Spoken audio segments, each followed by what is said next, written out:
రాజమాత యొక్క విజన్, ఒక ప్లానింగ్, ఒక పద్ధతి. సినిమాలో బాహుబలి దేవసేనతో మణిబంధం బహిర్ముఖం అనుకుంటూ సంస్కృతంలో ఏదో పదాలు చెప్తారు కదా, అది దీన్ని ఉపయోగించినప్పుడే. కానీ తూచ్ నేను ఒప్పుకోను, ఆ 3 ఆరోస్ కలిపి జాయిన్ చేసి ఉన్నాయి. ఇలా ఉంటే దేవసేన ఏంటి, నేనే శత్రు సైన్యాన్ని ఈజీగా సంహరించగలను. ఇంకా సినిమాలో బల్లాల దేవ మన చుక్కలాంటి చక్కనైన అమ్మాయి మన దేవసేనని చూశాక చుక్కలు కనిపించాయి కదా, వాడే యంత్రం ఇదే.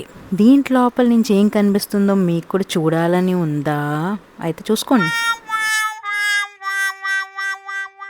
ఇంక ఈ రథం ఎక్కాక మన బల్లాల దేవ జుప్పు జుప్పని దూసుకెళ్ళిండు. దీనికి ముందర ఉన్న ఫ్యాన్, అదే 4 బ్లేడ్లతోని రప్ప రప్ప రప్ప అనుకుంటూ ఒక్కొక్కరిని వేసేసాడు. దెబ్బకి ఇంకా రాజు అయిపోతాడు అనుకున్నాడు, కానీ వాళ్ళ అమ్మ వచ్చి ప్లాన్ మొత్తం ఉల్టా పుల్టా చేసేసాడు. నాకు నేను డప్పు కొట్టుకోవడం కాదు. ఈ వీడియో మీకు ఖచ్చితంగా నచ్చే ఉంటుంది. అయితే లైక్ కొట్టి, పూర్తి వీడియో పిచ్చి కామెడీగా ఉంటుంది, లింక్ పిన్ చేస్తాను, తప్పకుండా చూడండి. అలాగే సబ్స్క్రైబ్.